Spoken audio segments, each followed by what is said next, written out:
నమస్తే అండి. రైతు సోదరులకు నమస్తే అండి. చాలామంది రైతులు నన్ను అడగడం జరుగుతుంది. వీడియోలు చేయట్లేదు, లేట్ అయితుంది ఎందుకన్నా అనేసి. యాక్చువల్లీ రైతులు నాకు ఏదైతే క్వెషనింగ్ చేస్తారో దాని మీద నేను వీడియోలు చేయడం జరుగుతుందన్న.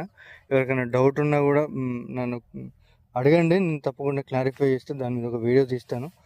అయ్యో! ఈ సీడ్ చూసుకుంటే, ఈ చేను చూసుకుంటే ఈ రైతు నన్ను అడిగింది క్వెషన్ ఏంటిదంటే యాక్చువల్లీ చేను మొత్తం ఎర్రబడుతుందన్న.